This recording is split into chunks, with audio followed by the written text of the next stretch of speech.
Bir aydır ekmeğe yansıtılan zam tartışılmaktadır. Fırıncılar 210 gram ekmeği 7 lira 50 kuruştan satmaya kararlı görünmektedir. Ekmeğin %50 TL'ye satılması %50 zam anlamına gelmektedir. Bu zam gerçekleşirse en pahalı ekmek tüketen iller arasında yer almış olacağız. Ekmekle karnını doyuran bir ülkeyiz. Ekmek yemeden karnımız doymamaktadır. Ekmek tüketicinin en yaşamsal gıdası ve günlük enerjisidir. Bu nedenle %50 zam kabul edilebilir bir zam değildir.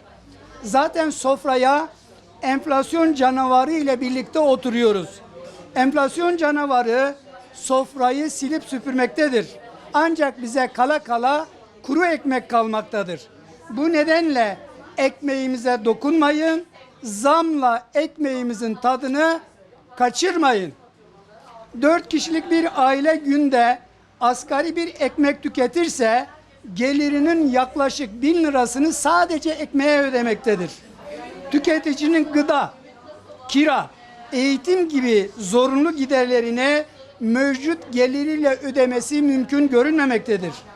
Bir ekmeğin 7 lira 50 kuruştan tüketilmesi tüketicinin bütçesini son derece olumsuz olarak etkilemektedir. Ekmek zammının nihai kararı valiliğin ve Büyükşehir Belediye Başkanımızın yetkisindedir. Sayın Valimizin bu yetkisini tüketicinin lehine kullanacağına inanıyor, diliyor ve bekliyoruz. Bu zor dönemde Büyükşehir Belediye Başkanımızın ekmek tüketiminin artırmasını istiyoruz. Ekmek üretiminin artırmasını istiyoruz. Gerekirse yeni ekmek fabrikalarının açmasını istiyoruz. Sosyal devlet anlayışına ihtiyacımızın bulunduğunu bir kez daha huzurunuzda dile getirmek istiyorum. Toprak Mahsulleri Ofisi'nin teşviği uygulanırken ekmeği ucuz yemedik. Teşviğin kalkması da fırıncılara %50 zam hakkını vermez. Ekmeğimize dokunmayın, zamla ekmeğimizin tadını kaçırmayın diyoruz. Herkesin, bütün yetkililerin desteğini bekliyoruz.